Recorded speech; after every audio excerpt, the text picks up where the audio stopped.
Болмауына жол бермес үшін тарауларыңызды сұраймын. Заң талаптарын орындамаған жағдайда полиция қызметкерлері тиісті шаралар қолдануға мәжбүр болады.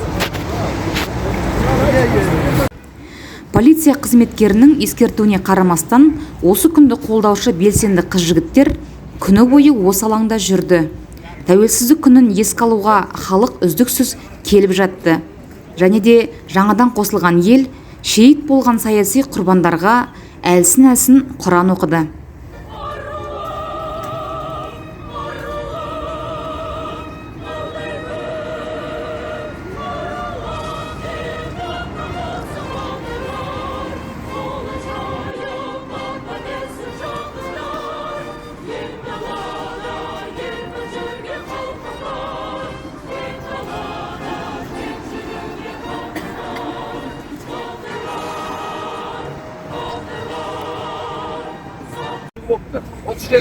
Деген біздің халқымызда үш мүшел.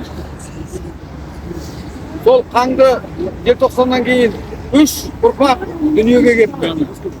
Не өзгерді? Сол біздің осы алаңда елім, тілім, жұртым деген тәуелсіздікті аңсаған қазақтың ұл-қыздары жандарын берді. Солардың армандары, солардың аңсаған. Солардың жетеміз деген жетістіктері не орындалды? Сондай сұрақ тұр қазір. Елім деген соншама қылышынан қан тамған Қызыл империяға Америкадан иық тірестіріп тұрған, әлемді жаулайын деп тұрған жауыз империяның қарсы шығып, қорықпай, ең бірінші шыққан 15 республика ішінде қазақ жастар еді. Бұл ешкімнің ойына да келмеген, ешкімнің басына да келмеген жағдай болды. Бүкіл әлем таңғалды. Қазақтың жастарының рухына, қазақтың жастарының деген бостандыққа деген, тәуелсіздікке деген осындай ниеттеріне, рухтарына. Сонда кім жеңді? Тек қана қазақтар емес, қазақ жастар емес, қазақ халық емес. Осы Советтің құрсауында болған бүкіл 16 республика жеңісі болды. Сондықтан да біздің қазақ жастары бүкіл әлем алдында өздерінің борышын, ұлттық борышын, ұлттық намысын өте жоғары қойып, бүкіл әлем халқын тамсандырды десем, ешқашан. Сол жерде болғаннан кейін бұл енді сұмдықты ауызбен айтып жеткізу қиын. Желтоқсанның шындығы әлі ашылған жоқ. Желтоқсанның шындығы ашылмай, бізде жақсы өзгерістер болады деп айта алмаймын. Ауруын жасырғанды өлім әскерлейді дейді. Айтылу керек. Жастар, болашақ ұрпақ білсін, ненің қате екенін, ненің жақсы екенін, неден қателеспеу керегін, қандай да сабақ алу керегін. Сондықтан да желтоқсан шындығы ашылу керек. Онда да ұзаққа бармау керек. Осы сәтті ашылу керек. Негізі ол кеше ашылу керек еді. Біздің жастар адаспас еді сол кезде. Білсін, ол тарихты қанша жапқанмен тарих ол өшпейді. Алтын ине қаптың түбінде жатпайды дейді. Ол бәрібір тесіп шығады.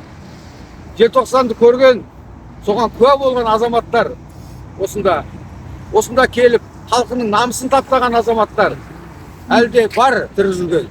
Соларды құрметтейік. Солардан үлгі алайық. Өкіметте, билікте осы желтоқсанды үлгі етіп, идеология жасау керек.